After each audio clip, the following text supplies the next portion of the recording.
Եվ Միքայելյանն ներողությունների մի հարց հետո հետո մնացած թեմաներ, որովհետև պետք է անդրադառնանք նաև երկրում տիրող խայտարակ վիճակի սպանությունների իհարկե ապրես, որեք ամեն ինչի միջով անցար, չջարդվար, Սասուն Միքայելյանը ասում է Նիկոլ Փաշինյանին։ Խնդրեմ, ինչ եք սան ասել։ Սասուն Միքայելյանի բնութագիրը արդեն հանրությունը տվել է։ Այն արտահայտությունը, որ հեղափոխությունը ավելի մեծ արժեք ուներ, քան Արցախի ազատագրումը, բնութագրական է սրան ամբողջությամբ։ Եվ հիմա Նիկոլ Փաշինյանին կրկին կեղծավորական մոտեցումն ապահովելու, իր բիզնեսը պահելու եւ երաշխավորելու, իր տղայի պաշտոնը պահելու երաշխավորելու, իջել է այն աստիճանի, որ գցնում է Նիկոլ Փաշինյանին։ Երկրապահ եղած ժամանակ ծառայություն ես մատուցել, ինչ որ երևի կռիվել ես արել Արցախի ազատագրման համար, եւ դու նման վարկագծով փորձում ես արժանապատվություն պահել, երկրապահ արդեն կազմակերպել ես, ինչ ասենք Սասուն Միքայելյանի մասին։ Նրա մասին արդեն ամեն ինչ ասված է, երրաբրու գնալուց նա վախենում է լրագրողների աչքերին նայելուց, բղավում, վիրավորում է, որ իրեն հարցեր չտան, ինչ ասենք սրան։ Եվ հիմա նորից Սարոկյանի հարցին անդրադառնանք եւ դիմադիր մյուս ուժերին Սամվել Կարապետյան, երկրորդ նախագահ Ռոբերտ Քոչարյան։ Դուք տեսեք 19 թե 21 կուսակցություն դաշինք է մասնակցում, ում նկատմամբ է այսպիսի հարձակում գործում։ Բնականաբար այս 3 ուժերի։ Եվ շատերը հարցնում են ինչու։ Մեկ պատասխան ունի։ Այս 3 ուժերը միասնական իրենց մեջ ուժ ունեն եւ հնարավորություն ունեն սրան վռնդելու իշխանությունից։ Սա անասնական վախ ունի արդեն այս 3 ուժերից։ Անասնական վախ, դրա համար գոռում, գոչում, փրփուրը բերանին հարձակվում է այս ուժերի վրա։ Եվ խոստանում է հիմա էլ Ծառուկյանին առույցների վանդակ նետել։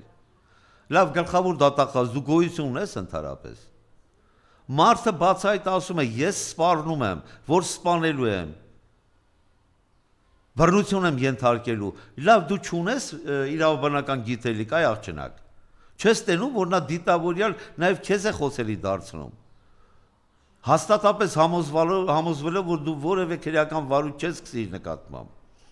Բայց չէ, որ վաղը միսօրը պատասխան ես տալու այդ անգործության համար։ Այստեղ անգործություն, մեկ այլ դեպքում կոնկրետ գործողություն։ Խոսքս վերաբերում է հատկապես Անդրանիկ Թևանյանի վերաբերյալ, որին ճանաչում եմ, բավականին մտերիմ ենք, լավ գիտեմ նրա հայրենանվեր վարքագիծը, նրա գիտելիքները, նրա ունակությունը։ Եվ հիմա նրան մեղադրում են դավաճանության մեջ։ Եվ կարծես թե 2 հոդվածով նաև լրտեսության մեջ։ Հանրությունը պետք է հասկանա, որ այս 2 հանցակազմերը հստակ տարբերվում են կոնկրետ սուբյեկտով։ Դավաճանը դա Հայաստանի Հանրապետության քաղաքացու կողմից օտար ուժերին ծառայելու, նրանց նյութեր, նրանց հանձնարարությունները կատարելու առումով։ Լրտեսությունը դա օտար երկրապետության քաղաքացին Հայաստանի ներսում լրտեսական գործողություն կատարելն է։ Հիմա Անդրանիկ Թևանյանին դավաճանության մեջ մեղադրում են, իբրև թե 23 թվականին փակ նիստի ժամանակ գաղտնի տեղեկություններ է տիրապետել եւ փոխանցել, չգիտես թե ինչ որ ռուսական ինչ որ ծառայությունների։ Փաստաբանները բավականին մանրամասը նկարագրեցին։ Որևէ գաղտնի տեղեկություն մինչև այսօր քրեական վարույթ իրականացնողը փաստաբաններին չի ներկայացրել։ Նիկոլ Փաշինյանին հարց են տալի, ինչի հենց հիմա որոշեցիք Անդրանիկ Թևանյանին ձերբակալել, կալանավորել։ Արդեն 2 ամիս կալանք են տվել եւ պահելու են անազատության մեջ։ Ասում է, թե պետք է հսկեինք, տեսնեինք, թե նա որտեղից է նյութեր վերցնում, ով է նրան հավաքագրել, ում պետք է փոխանցեր։ Լավ, դրանք գտել եք այսօր։ Բացի Անդրանիկ Թևանյանից այլ անց կա մեղադրանք առաջադրված թե ոչ։ Այլ անց կա քրեական հետապնդման դաշտում, բնականաբար չկա։ Սա լիարժեք քաղաքական հետապնդում է Անդրանիկ Թևանյանի նկատմամբ։ Բացարձակ նաև վրեժխնդրություն։ Ես չեմ խուսափի ասել, որ սա նաև վրեժխնդրություն է Զելինսկիի կողմից տված հանձնարարության։ Անդրանիկ Թևանյանը գնացել էր Դոնբաս, հանդիպել այնտեղ մարդկանց հետ, օժանդակություն ապահովել։ Չեմ կասկածում, նույնիսկ հնարավոր եմ համարում, որ նա կատարել է Զելենսկիի հանձնարարությունը։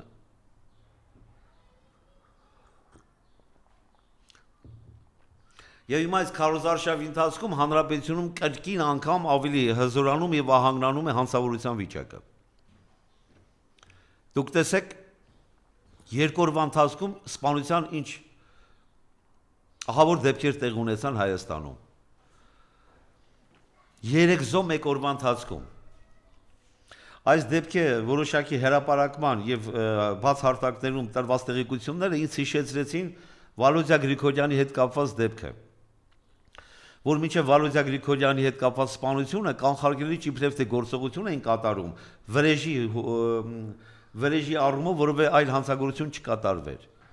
բայց կանխարգելման գործողության ժամանակ հանցագործություն կատարած անձը, որ դեռևս պետք է լիարժեք հիմնավորեն, 1 ամիս անցած ինքնաձիգը ձերքին կրակոցներ արձակե գերեզմանոցում պարապելով, որպեսզի լավ կարողանա նշանառու կրակոցներ արձակի։ Նույն այս դեպքը անձը իր մորը դանակահարող անձանց 3 հոգու սպանել է։ Ըստ համագյուղացիների նրանց ընտանիքի միջև երկար ժամանակ վեճ է եղել, նախկինում եւս դանակահարություն, նախկինում եւս կռիվ է եղել։ Բա ուր էր ձեր կանխարգելիչ գործունեությունը։ 2 եղբայր եւ հայր մահացան որսորդական հրացանով կրակելու հետևանքով։ Անձն էլ գնաց հանձնվեց։ Որտեւ ես կանխատեսում եմ, եթե անձը չանձվեր, քիչ հավանական է, որ ոստիկանները կարողանային նրան բռնել։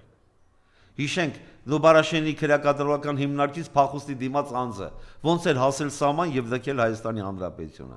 Այս սա է սրանց հանցավորության դեմ պայքարի ունակությունը։ Աբովյանում կատարված դեպքը, որ բնորոշ է այսօրվա, ինչպիսի ատելություն փոխադարձ սերմանել են սրանք ժողովրդի մեջ։ Իրար նկատմամբ անհանդուրժողականություն։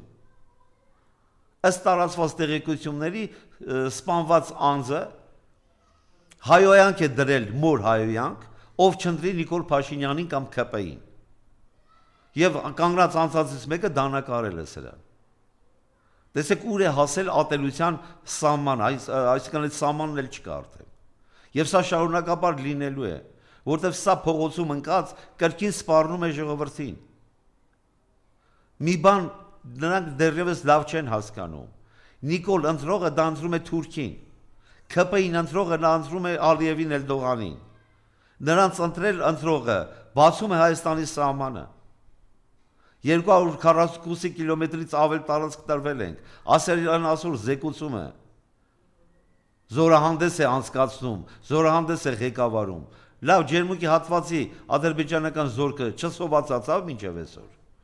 չէ որ դու էիր ասում կսովածանան հետ կգնան, բա լավ գլխավոր շտաբի պետի պատասխան է սա, եւ այս սպանությունները էլի այս իշխանության վզին են մնում, այս սպանությունները, այս մարդկանց մահը մնում այսօրվա իշխանության վրա, պատասխանատվությունը ամբողջությամբ սրանն է, որովհետև ոստիկանությունը, քրեական հետապնդման մարմինները հանցավորության, բացահայտման, կանխարգելման գործով չեն կարողանում զբաղվել, սրանք զբաղված են Նիկոլի քարոզարշավը ապահովելով, ոչ միայն նրա անվտանգությունը, այլև այս նույն անձանց ոստիկանությանը ազգային անվտանգության, դատախազության, սրանց բոլորին լծել են, որպեսզի Նիկոլի հավաքներին մարդիկ բերեն։ Այս սա է այսօրվա իշխանության վարքագիծը։ Լավ, վերջին հաշվով այսօր ընտրությունների քարոզարշավ է ընթանում։ Իրավապահ մարմինների ներկայացուցիչներ, դուք տեսնում եք, որ սա եթե կրկին անգամ Աստված մի առասը վերարտադրվեց, էլ Հայաստան չի լինելու։ Լավ, դուք համաձայն եք այդ գաղափարին, դուք համաձայն եք ընդհանրեն աշխատավարձի համար վաղը Հայաստան չունենալ, դուք համաձայն եք աշխատավարձի համար, որ ձեր երեխաները վաղը Թուրքիայում են դպրոցում սովորեն, բնականաբար դպրոցել թույլ չեն տալու, միթե մտածում եք կարող եք Նիկոլի հետ փախչել, չեք կարողանալու, Նիկոլը իր ինքնաթիռի մեջ ձեզ չի տեղավորելու, գլխավոր դատախազ, ներքին գործերի նախարար, ոստիկանության պետ եւ այդպես շարունակ, հատկապես քննչական ապարատի ղեկավարներ,